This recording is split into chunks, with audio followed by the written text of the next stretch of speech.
요한복음 말씀입니다. 신약성경 154페이지 점이 되겠습니다.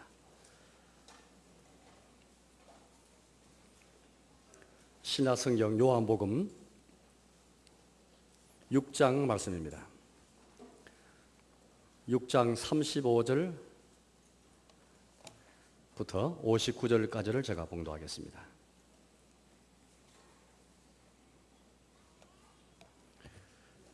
요한복음 6장 35절입니다. 예수께서 이르시되 나는 생명의 떡이니 내게 오는 자는 결코 줄이지 아니할 터이요 나를 믿는 자는 영원히 목마르지 아니하리라. 그러나 내가 너희에게 이르기를 너희는 나를 보고도 믿지 아니하는도다 하였느니라. 아버지께서 내게 주시는 자는 다 내게로 올 것이요 내게 오는 자는 내가 결코 내쫓지 아니하리라. 내가 하늘에서 내려온 것은 내 뜻을 행하려 함이 아니요 나를 보내신 이의 뜻을 행하려 함이니라. 나를 보내신 이의 뜻은 내게 주신 자 중에 내가 하나도 잃어버리지 아니하고 마지막 날에 다시 살리는 이것이니라. 내 아버지의 뜻은 아들을 보고 믿는 자마다 영생을 얻는 이것이니 마지막 날에 내가 이를 다시 살리리라 하시니라. 자기가 하늘에서 내려온 떡이라 하심으로 유대인들이 예수에 대하여 수군거려 이르되 이는 요셉의 아들 예수가 아니냐. 그 부모를 우리가 아는데 자기가 지금 어찌하여 하늘에서 내려왔다 하느냐. 예수께서 대답하여 이르시되 너희는 서로 수군거리지 말라. 나를 보내신 아버지께서 이끌지 아니하시면 아무도 내게 올 수 없으니 오는 그를 내가 마지막 날에 다시 살리리라. 선지자의 글에 그들이 다 하나님의 가르침을 받으리라 기록되었은즉 아버지께 듣고 배운 사람마다 내게로 오느니라. 이는 아버지를 본 자가 있다는 것이 아니니라. 오직 하나님에게서 온 자만 아버지를 보았느니라.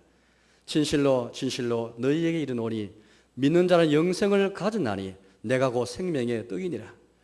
너희 조상들은 광야에서 만나를 먹었어도 죽었거니와 이는 하늘에서 내려오는 떡이니 사람으로 하여금 먹고 죽지 아니하게 하는 것이니라.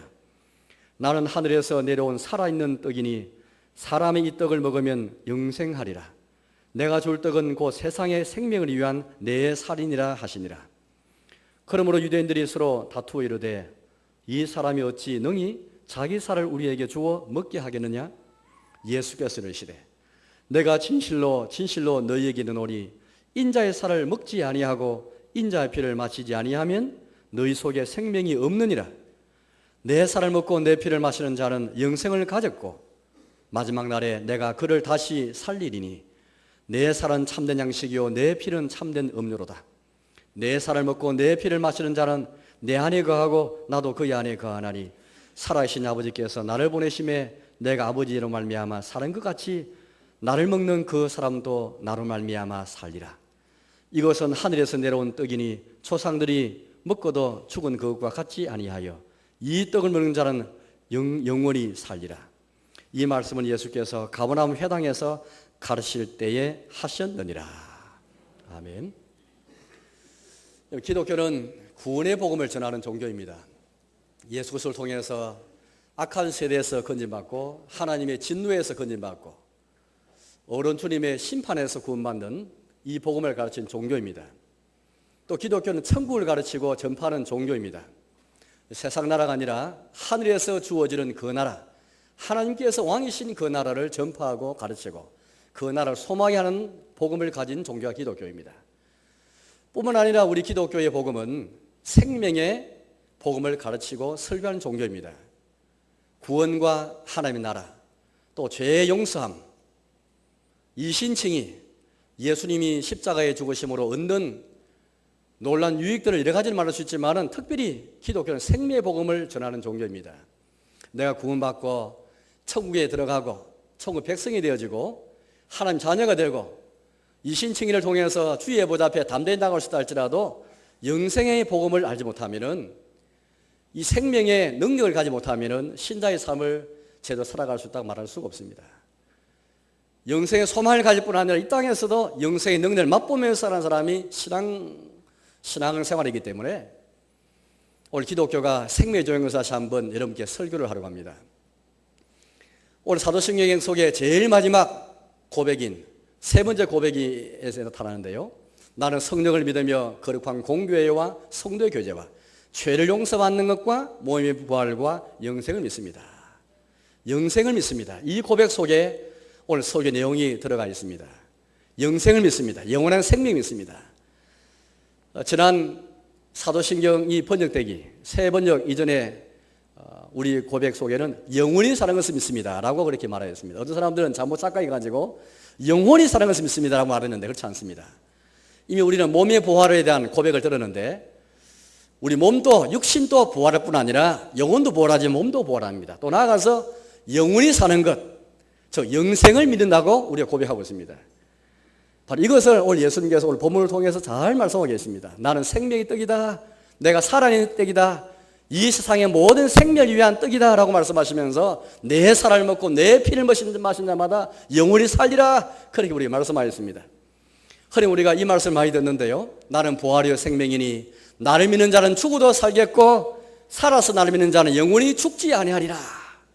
기독교는 죽음을 넘어서는 생명의 종교인데 기독교는 구원의 실체, 천국의 실체뿐 아니라 생명의 종교임을 분명하게 역력하게 잘 보여주고 있습니다. 바로 이 고백을 오늘 사도신경 마지막 부분에서 성령을 통해 주시는 열매로서 우리에게 말씀하고 계십니다. 거룩한 공교 안에서 이 복음이 선포되게 하시고 삼중 유료 가운데 하나 유료로서 우리에게 제시하고 있습니다. 우리 성도가 죄 용서받는 것과 몸의 부활과 나아가서 영생을 얻는 여기에 진정한 유료가 있고 진정한 우리의 미래가 있습니다. 우리의 미래를 어떻게 꿈꾸면서 설계하십니까? 마지막 우리의 진정한 미래는 몸의 부활에 참여하고 영생에 참여할 때 진정한 미래가 있고 이 땅에서 우리에게 소망과 위로가 있습니다. 우리의 질병에 들었을 때에 몸이 아플 때에 시련을 당했을 때에 어려운 고비를 넘길 때에 몸의 부활과 영생의 소망이 있는 사람은 뭔가 다른 것입니다. 영생의 능력을 지금부터 맛보면서 영생의 능력 가운데서 넘어서는 사람, 초월할 수가 있는 것이죠. 진정한 위력을 여기서 받을 수가 있습니다. 어떤 사람도 가족도 그 무엇도 우리에게 이루지는 못하지만은 영생의 소망만이 성령을 통해 주시는 열매인 예수 속에서 우리를 위해 십자가에 죽으심으로써 이루신 모든 은덕들, 죄 용서와 몸의 부활과 영생의 이 소망은 성령을 통해서만 우리에게 주어진 열매입니다. 우리 예수님이 모든 인류를 위해서 십자가에 두고싶다 할지라도 이루신 모든 유익은 모든 사람의 것이 아닙니다. 믿는 자의 것입니다. 성령을 통해서 믿음을 가지고 성령을 통해서 거듭나고 성령을 통해서 주를 의지한 자만이 성령을 통해서 예수를 주로 신한 자만이 얻는 유익이요 위로입니다. 오늘 저와 여러분들은 이곳 함께 모여서 여기에 참 위로가 있습니다. 여기에 참 우리의 미래가 있습니다. 죄 용서와 몸의 부활 영생의 이 유익 속에 이 열매 속에 인생의 진짜 미래와 소망이 있으나 고백하는 이 고백까지 우리가 이 예배에 참여하는 가운데 있습니다. 영생을 믿습니다. 이 고백을 오늘 성경 말씀 우리에게 잘 말씀하고 계시는 것이죠. 특별히 오늘 본 말씀 들어가기 전에 우리 기독교인이 18번 성경 구절이 있습니다. 요한복음 3장 16절 말씀입니다. 하나님이 세상을 이처럼 사랑하사 독생자를 주셨으니 이는 그를 믿는 자마다 멸망하지 않고 영생을 얻게 하려 하심이라. 기독교가 생명의 종교이고 영생에 관한 종교임을 잘 말해주는 성경 전체를 요약한 말씀, 성경은 구원에 관한 종교일 뿐 아니라 기독교는 하나님의 나라를 갖춘 종교일 뿐 아니라 생명의 종교임을 잘 말하는 이 말씀이 요한복음 3장 16절에 잘 나와 있습니다. 신자든 불신자든 간에 한 번쯤은 다 들었을 법한 그 말씀입니다. 불신자들도 잘 들어들 말씀인데 이 한마디 말씀 속에 복음이 잘 요약되는 것이죠. 하나님이 세상을 이처럼 사랑하사 독생자를 주셨으니 이는 그를 믿는 자마다 멸망하지 않고 영원한 생명을 얻게 하려 하십니다. 영원한 생명, 영생, 이 무슨 말일까요? 현재 우리의 생명이 계속해서 지속되는 거 그거 영생일까요? 그렇지 않습니다. 그런데 그렇다면은 우리가 가진 이 생명이 그냥 계속해서 유지되어지고 계속된다는 것이 영생이라면은 아마 그것은 축복 아니고 형벌일 수도 있습니다. 저주일 수도 있습니다. 왜냐하면은 이 땅에 우리가 가진 생명이라는 것은 불완전하기 짝이 없습니다. 병들기도 하고 또 범죄하기도 하는 그 생명인데 우리의 생명이, 우리의 삶이 불완전한데 이 생명이 계속된다는 것이 영생이라면 아마 그 생명이 계속적인 것이 영생의 상태라면 아마 우리는 형벌에 계속 처할지도 모르겠습니다. 그러나 오늘 우리의 고백 속에 나와 영생을 믿습니다는 이 고백은 예수님께서 말씀하신 생명이라는 것은 전혀 다른 차원의 생명입니다. 이 땅에 우리가 가지고 있는 현재의 생명과 전혀 다른 차원의 질적인 차원의 참된 생명, 진짜 생명을 우리에게 말하고 있습니다. 그 영원한 생명을 믿습니다. 내가 영생을 내가 가졌습니다 라고 고백하고 있는 것입니다. 오늘 성경 말씀을 보십시오. 우리 예수님께서 말씀하시기를 자기를 믿는 자에게 영생을 이미 가졌다고 우리에게 말씀하고 계십니다. 이 영생은 예수 믿는 자에게 이미 영생이 있고 영생이 있음을 확인시켜 주실 뿐 아니라 영생을 가졌다라고 우리에게 말씀하고 계십니다. 47절 말씀 보십시오. 이렇게 우리에게 말씀합니다. 진실로 진실로 너희에게 이르노니 믿는 자는 영생을 가졌나니. 구주 예수를 믿는 사람은 다 영생을 가졌다고 우리에게 말씀합니다. 54절 말씀입니다. 내 살을 먹고 내 피를 마시는 자는 영생을 가졌고. 이것이 바로 기독교 위대한 복음이지요. 예수를 믿는 사람은 아버지께서 보내신 자 구주 예수를 믿는 사람은 구원받고 어렵게 되어지고 거룩함을 받고 만족해 하심을 받고 죄 용서를 받고 무엇보다 영생을 가지는 것, 이것이 기독교의 복음입니다. 더 이상 심판에 이르지 아니하고 더 이상 멸망하지 아니할 것을 우리에게 보장해 주고 계십니다. 예수님 자신이 우리에게 보장해 주십니다. 오늘 저희 여러분들 이 복음을 믿고 이 복음 속에 들어와 있고 이 복음의 핵심인 예수님 안에서 영생을 누리며 살아가고 있습니다. 예수님 안에서 영생 가진 자로서 우리가 이곳에 나와서 예배하면서 찬송하고 있습니다. 예수를 믿는 사람은 다 영생 가졌고 영생을 얻은 사람입니다. 그러나 성경은 우리에게 또다시 말씀하시기를 영생을 가질 뿐 아니라 마지막 날에 다시 주어질 성도가 장차받을 영생을 동시에 우리에게 말씀합니다. 예수를 믿는 사람은 영생을 가질 뿐 아니라 동시에 마지막 날에 주어질 그 영생, 유월할 영생에 대해서 우리 말씀하고 있습니다. 이 사도신경 속에 우리의 고백 속에 있는 영생을 믿습니다라는 이 영생은 우리 이미 예수를 믿음으로 가진 영생을 가리는 것이 아니라 마지막 날에 주어질 그 영생을 우리에게 말하고 있습니다. 39절 말씀 보십시오. 39절입니다. 앞에 화면을 참고하시면 되겠습니다. 나를 보내신 이의 뜻은 내게 주신 자 중에 내가 하나도 잃어버리지 아니하고 마지막 날에 다시 살리는 이것이니라. 마지막 날에 다시 살리는 이것이니라. 40절 말씀에도 말하고 있습니다. 내 아버지의 뜻은 아들을 보고 믿는 자마다 영생을 얻는 이것이니 마지막 날에 내가 이를 다시 살리리라. 44절에도 분명히 우리에게 선포하고 있습니다. 44절입니다. 나를 보내신 아버지께서 이끌지 아니하시면 아무도 내게 올 수 없으니 오는 그를 내가 마지막 날에 다시 살리리라. 54절에도 역시 말씀합니다. 내 살을 먹고 내 피를 마시는 자는 영생을 가졌고 마지막 날에 내가 그를 다시 살리리니. 우리 영생에 대해서 우리에게 두 가지를 말씀합니다. 예수를 믿는 자는 이미 영생을 가질 뿐 아니라 동시에 마지막 날에 예수님이 우리를 살리시면서 얻는 그 영생, 마지막 날에 주어진 영생을 우리에게 말하고 있습니다. 예수님께서 하나님 보다 우편에 계신데 거기서부터 구름을 타고 이 땅에 오실 때에 무덤에서 죽은 자리 다 살아나고 일어나게 되고 우리 예수님이 살아있는 사람과 죽은 사람을 심판을 할 것입니다. 그 이후에 우리 신자들이 물려받을 성도가 받을 그 영생, 마지막 날에 참날 그 영생, 마지막 날에 내가 그걸 다시 살리리라 하신 말씀대로 약속대로 마지막 날에 받을 영생을 참여하는 것, 그것을 사도신경에 있는 영생을 가르치고 있습니다. 천국은 예수님 안에 이미 주어졌습니다. 예수님 안에 천국이 우리 가운데 임하였고 천국이 이미 자라기 시작하였습니다. 그렇지만은 마지막 날에 천국이 온전히 우리에게 임할 것입니다.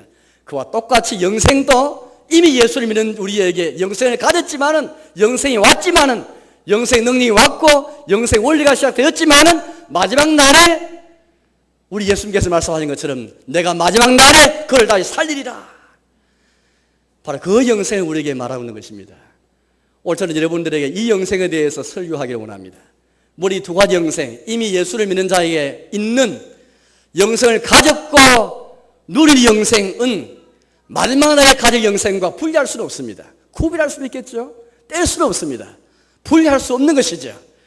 마지막 날의 영생을 소망하는 사람은 이 땅에서부터 이미 영생을 가진 사람으로서 영생의 능력을 조금이라도 맛보는 사람입니다. 부분적이지만은 맛보는 사람인 것입니다. 여러분, 오늘 이 영생을 성령을 통해서 영생의 은혜를 받고 유익을 받고 열매에 참여하게 되어지고 그런 공교 안에서 이 영생의 복음이 전파되게 하시고 함께 듣게 하시고 교회가 어떤 곳이겠습니까? 교회는 이 복음을 함께 듣는 것입니다. 이 교회는 영생의 복음이 죄용서의 복음이 몸의 부활의 복음이 힘있게 전파되는 곳입니다. 우리 다른 곳에 위로가 있지 아니하고 다른 곳에 우리 미래가 있지 아니하고 이 위로 속에 이 열매 속에 성령을 통해서 얻는 열매 속에 주 예수께서 우리 모두를 위해 죽으심으로써 이 모든 은덕을 우리에게 주기를 원하시지만은 오직 성령을 통해서 그런 자만이 성령을 통해서 예수를 주로 신한 자만이 열매에 참여하여서 죄용서 위로를 받고 몸의 부활의 위로를 받고 영생의 위로를 얻게 되는 것입니다. 성도의 교제가 어떤 것입니까? 성도의 교제는 다른 것이 아닙니다. 이 위로를 가지고 함께 서로 위로하면서 서로 함께 나누면서 함께 맛보면서 감사하면서 예비하는 곳 함께 찬송하면서 감사하는 곳 이런 공동의 체험이 있는 곳이 바로 성도의 교제입니다. 겉으로 보기에는 밥도 먹고 운동하지만은 이 하나님의 그런 위로로 위로하지 못하고 이 위로로 굳게 세우지 못한다면 그 성도의 교제가 아니라 사람의 교제입니다. 사람의 사교이지요. 그래서 교회가 될 수 없습니다. 교회가 아니라 그냥 친목 단체에 불과합니다. 교회냐 하나님의 집이냐 사람의 사교의 모임이냐 어떤 교제의 내용이 있느냐 삼정의 위로를 가지고 서로 위로하느냐 함께 위로를 가지고 격려하며 북돋으며 서로 위해 기도하며 위로 속에 경배할 것을 소망하면서 기도하면서 서로 교회 생활하는 것이냐 여기에 진짜 성도의 교제가 있습니다. 같은 사람이 모였고 같이 겉으로 보기에 동일한 그런 요소들이 많이 있다 할지라도 내용은 본질은 다른 것입니다. 여러분 오늘 우리 주님이 마지막 날에 우리가 참여하게 될 그 영생의 약속 영생의 상태에는 어떤 것을 가르칠까요? 또 영생은 어떤 것을 말하는 것일까요? 저는 여러분들 영생의 상태와 영생의 본질에 관해서 여러분에게 설교를 하기 원합니다. 성경은 우리에게 적게 영생에 대해서 말하고 있습니다.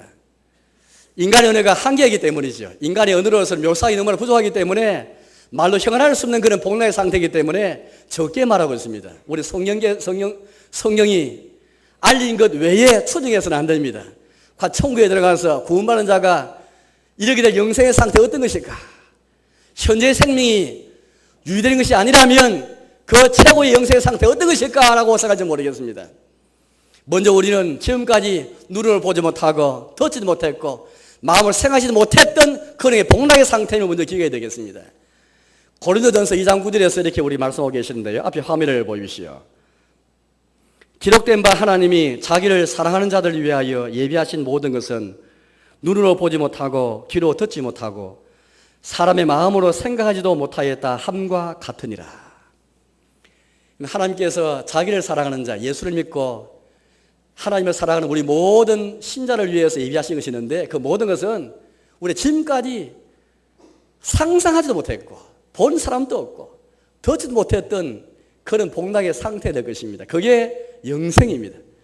만약 우리가 천국이라는 것이 지금까지 본 사람이 있고 들은 사람이 있어가지고 우리의 어떤 그런 한계에 갇혀 있는 것이라면은 누가 그것이 천국이라고 말할 수 있겠습니까?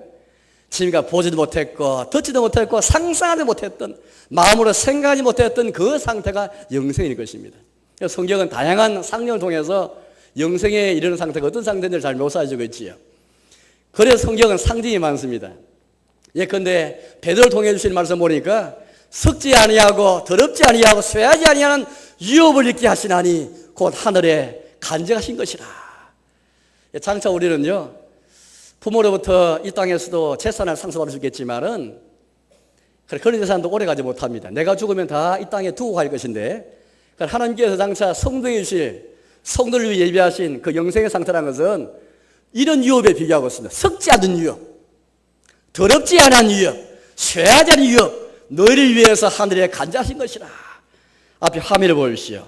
베드로전서 1장 4절의 말씀입니다. 썩지 않고 더럽지 않고 쇠하지 아니한 유업을 입게 하시나니 곧 너희를 위하여 하늘에 간직하신 것이라. 영생 얻는 것은 이런 것입니다. 썩지 않고 더럽지 않고 쇠하지 않은 유업을 얻는 것처럼 그런 영생의 상태라는 것, 이게 바로 영생인 것입니다. 또 다른 곳에서 이렇게 우리가 말씀합니다. 디모데후서를 통해서 보니까 사도 바울을 통해서 의의 면류관이 우리를 위해서 예비되었으므로 의로우신 재판장이 주의 나타나심을 사모하는 모든 자에게 주실 의의 면류관. 디모데후서 4장 말씀인데요. 앞에 화면을 참고해 주시오. 이제 후로는 나를 위하여 의의 멸류관이 예비되었으므로 주 곧 의로우신 재판장이 그날에 내게 주실 것이며 내게만 아니라 주의 나타나심을 사모하는 모든 자에게 도니라. 이 멸류관은 진짜 멸류관 아니죠. 진짜 문자적 멸류관 아닙니다. 진짜 우리에게 씌워진 멸류관 아니고 상징입니다. 영생이 가리키는 또 다른 상징입니다. 의의 멸류관. 주의 나타나심을 사모하는 모든 자, 의로운 신 재판장 앞에 예수의 법을 통해서 의롭다함을 받아서 서게 될 그 자에게, 또 의의 소망 가운데 나타나실 주님을 사모하는 그런 자에게 하나님이 허락하실 의의 멸류관, 의의 멸을 썼을 때 그 영광의 상태, 바로 그게 영생입니다. 또 마태복음에서 이렇게 우리 말씀하는데요. 또 너에게 이르노니 동서로부터 많은 사람이 이르러 아브라함과 이삭과 야곱과 함께 천국에 앉으려니와. 천국에 앉는다는 것이 무슨 말일까요? 천국에 앉아서 아브라함과 이삭과 야곱과 함께 앉는 것이 무슨 말일까요? 얼마나 복되, 얼마나 영광 상태가 아니겠습니까? 이처럼 상징을 통해서 우리에게 영생의 상태 얼마나 복스럽고 얼마나 영광스러운지를 잘 말씀하는 그 상징들입니다. 아브라함과 함께, 이삭과 함께, 야곱과 함께 천국에 앉는 것, 바로 그게 영생입니다. 성경 특별히 이 영생의 상태, 최고 복락의 상태인데 두 가지 용어로 우리가 설명해 주고 있습니다. 하나는 영광이고 하나는 기쁨입니다. 사람은 누구나 이 땅에서 영광을 구하고 기쁨을 추구합니다. 혹은 돈을 통해서 기쁨을 찾든 영광을 구하든, 혹은 부귀와 세상 어느 것을 통해서든 간에 영광을 구하고 기쁨을 다 찾습니다. 인간이 갈 수 있는 모든 최고의 상태가 바로 기쁨이고 영광입니다. 그런데 오늘 하나님께서 영생을 통해 주실 그 영광, 그 기쁨이라는 것은 세상의 영광과 세상의 기쁨과 비교할 수가 없습니다. 왜냐하면 세상에서 아무리 우리가 최고 영광의 상태에 이르다 할지라도 하나님이 주신 영광과는 비교할 수가 없기 때문입니다. 세상에서 받는 영광이라는 것은 한시적입니다. 영원하지 못합니다. 썩는 영광들입니다. 그러나 하나님께서 영생을 통해 주실 그 영광의 상태, 이게 영생인데 썩지 않고 영원한 영광입니다. 기쁨도 마찬가지죠. 이 세상에서 우리가 즐거워하고 얻을 기쁨이 참 많습니다. 그러나 영생을 통해서 누릴 그 기쁨, 그 희락, 그 극락은 세상에 주는 기쁨과 즐거움과 비교할 수 없습니다. 시편 말씀 보십시오. 이렇게 우리 말씀합니다. 주의 교훈으로 나를 인도하시고 후에는 영광으로 나를 영접하시리니. 이 땅에서 우리가 순례자의 길을 산다 할지라도 후에는, 마지막 날에는 우리 예수님이 다시 살리리라, 영생을 통해서 영광으로 나를 영접하시리니. 설사 믿음 때문에 경건하게 살고자 때문에 이 땅에서 핍박이 있고 박해겠다 할지라도 후에는 우리를 영광으로 영접하시리니. 영광의 상태가 바로 영생입니다. 더 이상 이 영으로는, 이 영혼 외에는 다른 말로 형언할 수가 없기 때문입니다. 지금까지 우리가 보지도 못했던 영광, 듣지 못한 영광, 생각하지 못한 영광을 주님이 영생을 통해 주실 것을 우리 말씀합니다. 지금까지 우리 보지 못했고 듣지 못하고 생각하지 못한 기쁨, 그 기쁨의 상태에 이를 것을 영생을 통해서 약속하고 계십니다. 로마서 8장에도 말씀하고 계신데요. 생각하건대 현재의 고난은 장차 우리에게 나타날 영광과 비교할 수 없도다. 사도 바울은 얼마나 현재 닥친 고난을 어떻게 이길 수 있겠습니까? 장차 나타날 영광과 비교할 수 있기 때문에 현재 그가 당한 고난을 이겨낼 수 있습니다. 장차 나타날 영광, 이 한마디 속에 우리 기독교 복음이 들어있는 것입니다. 영생을 믿습니다. 예수를 통해 주시는 그 영생, 그 영광, 현재의 고난이 아무리 극심하다 할지라도, 신자로 살아가는 고난과 박해했다 할지라도, 경건히 살고자 할 때에 우리 실이 있다 할지라도 장차 나타날 영광과 비교할 수 없도다. 이것이 우리의 고백입니다. 기독교인의 찬가가 바로 여기 있는 것이죠. 로마 14장 말씀에 이렇게 말씀합니다. 하나님의 나라는 먹는 것과 마시는 것이 아니 오직 성령 안에 있는 의와 평강과 희락이라. 하나님 나라는 성령 안에서 우리에게 주실 의와 평강과 희락의 나라이다. 희락. 특히 희락이 있는 그런 나라인 것을 우리에게 말씀합니다. 세상에도 많은 종류의 희락이 있지만 그러나 그와 비교할 수 없는 영원한 희락, 최고의 그런 복락인 희락을 우리에게 말씀하고 계십니다. 바로 이게 바로 영생의 상태인 것입니다. 영광과 기쁨, 이 희락을 통해서 우리 영생이 무엇인지 우리는 보여주는 것이죠. 하나님은 참 은혜롭게도 마지막 날의 영생에 참여하게 하실 뿐 아니라 이미 예수 믿는 자에게 영생의 능력을 맛보게 하시고 비록 부분적이지만은 이 땅에서부터 이미 영생이 시작되게 하셔서 영생을 누리고 즐거워하게 하셨습니다. 비록 우리가 부분적이고 불완전하지만은 예수를 믿는 자는 영생 능력을 받아서 주를 섬길 때에도 기쁨으로 섬기고 영광 가운데 섬기고, 비록 부분적이지만은 이 기쁨을 누리면서 교회 생활하면서 신앙생활 하게 되는 것입니다. 사도 베드로를 통해서 이런 고백을 볼 수 있겠는데요. 베드로전서 1장 8절 말씀인데 이 고백이 우리의 고백입니다. 앞에 화면을 보십시오. 예수를 너희가 보지 못하였으나 사랑하는도다. 이제도 보지 못하나 믿고 말할 수 없는 영광스러운 즐거움으로 기뻐하니. 베드로는 당시 네로라 로마 황제 밑에서 박해를 받는 기독교를 위해서 이 성경을 기록하였습니다. 그 당시 믿음 때문에 박해받고 집에 쫓겨나고 고난을 받는 성도를 위로하면서 예수를 우리가 보지 못하자 믿고 말할 수 없는, 말로 형언할 수 없는 영광스러운 즐거움으로 기뻐하니. 영광과 기쁨이 하나가 되어서 영광스러운 즐거움으로 요약해서 우리 말씀합니다. 영생의 상상은 이런 것이죠. 신자는 이미 이 땅에서부터 영광스러운 즐거움이 무엇인지 아는 사람입니다. 신자는 이런 사람입니다. 성도의 교제권에서 영광스러운 즐거움으로 함께 기뻐하면서 서로 위로하면서 서로 북돋으면서 격려하면서 이로 인해서 감사하고 예배라는 것이 바로 교회이고 성도의 교제권입니다. 만약 성도의 교제권에서 이 희락이 사라진다면, 성도의 교제 안에서 만약에 이 말할 수 없는 영광스러운 즐거움이 사라진다면 어찌 될까요? 그 지옥 같을지 모르겠습니다. 사랑하는 성도 여러분, 우리 주님은 이미 영생의 능력을 이 땅에서부터 가지게 하시고 누리게 하시고 맛보게 주셨습니다. 영생의 소망 가진 사람은 이 땅에서부터 이미 영생의 원리를 가지면서 충만하게 자라가는 사람입니다. 장차 예수님께서 오실 때에 영생의 충만을 누리면서 영광을 돌리게 될 것입니다. 여전히 우리에게 남는 질문이 있습니다. 바로 그것은 영생의 상태에서 영광과 기쁨으로 설명할지라도 도대체 영생의 본질이 무엇인가, 영생의 속성이 무엇인가 여전히 우리에게 의문이 남아있을 수가 있습니다. 우리에게 중요한 단서가 되는 말씀이 있는데요, 동일한 요한복음 말씀 속에 있는데 요한복음 17장 3절 말씀입니다. 앞에 화면을 보십시오. 이렇게 말씀합니다. 영생은 그 유일하신 참 하나님과 그가 보내신 자 예수 그리스도를 아는 것이니이다. 예수님께서 우리에게 말씀하신 그 내용입니다. 예수님께서 영생에 대해서 정의를 내려주셨습니다.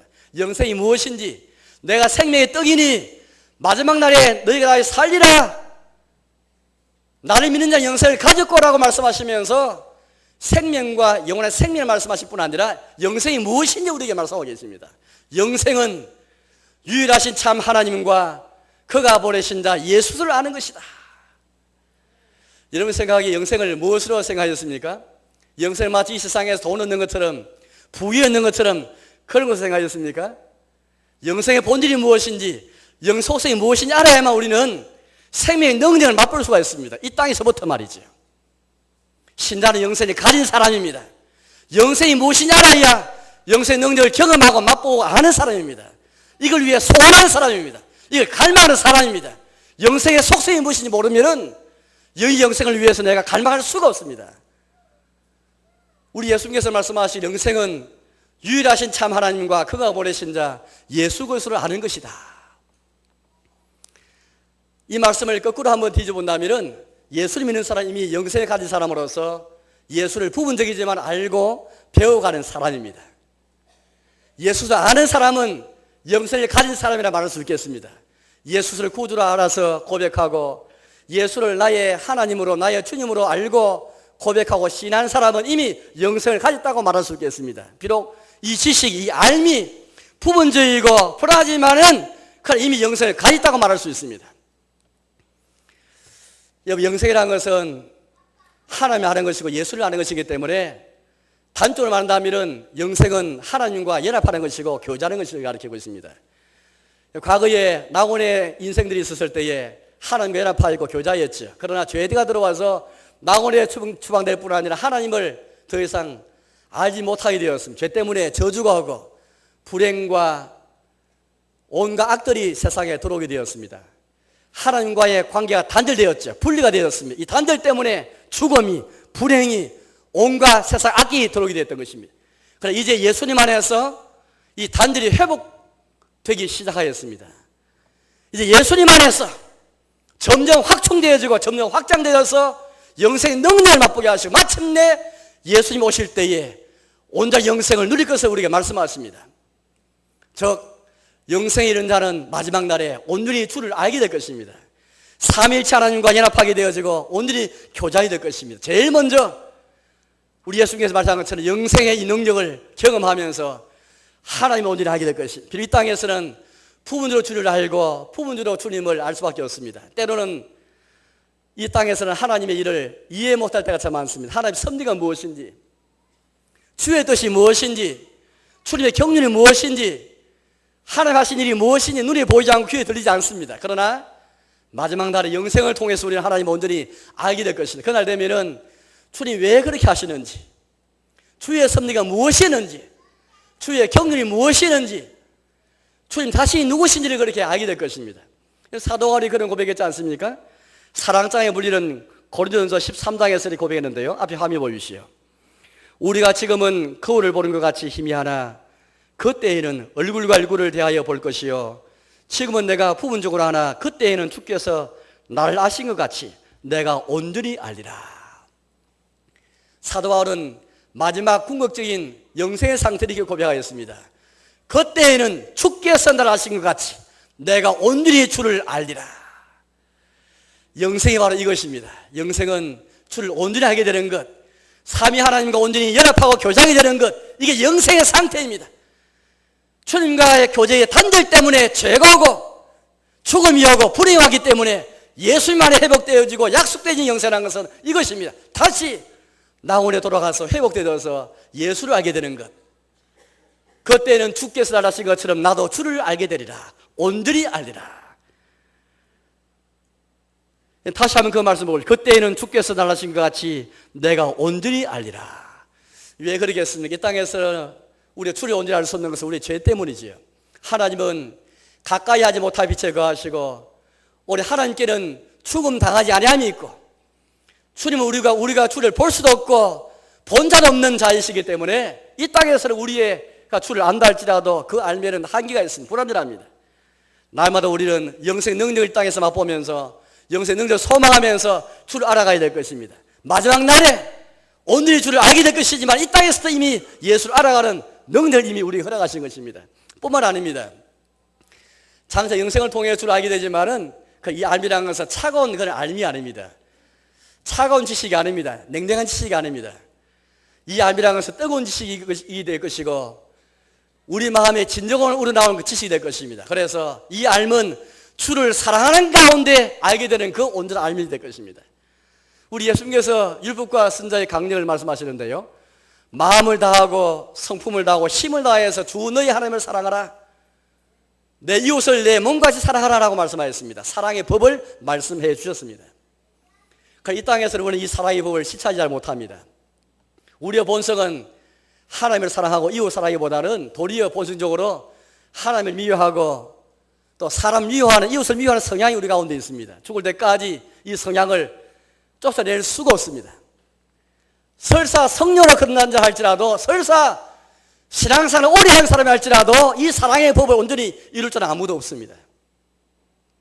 그러나 영생의 상태가 되면 온전히 이제는 마음을 다해서 힘을 다해서 성품을 다해서 주를 온전히 사랑해야 될 것입니다.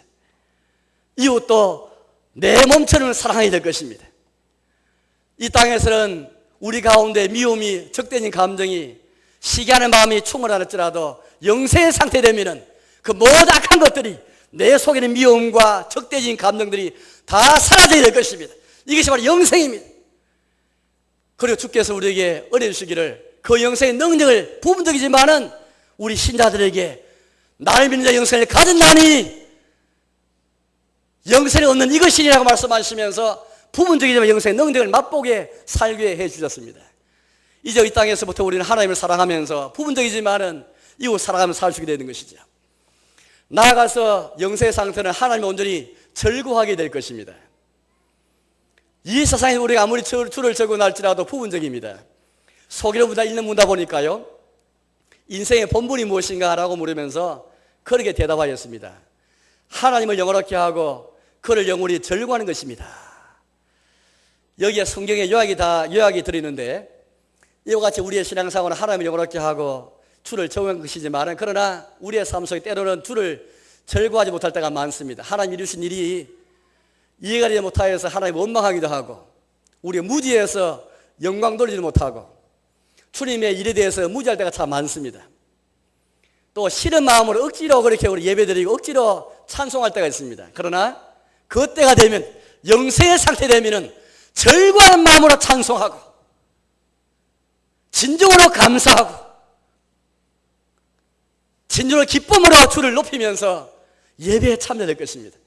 이 땅에서는 우리의 죄 때문에 얼룩져 가지고 예배당 앉아 있어도 때로는 억지로 습관도 안 된다 할지라도 영생의 상태 되면은 온전히 절구하면서, 주님이 주시는 기쁨이라는 것은 어떤 것을 얻었을 때 기쁨보다 더 비교할 수가 없습니다.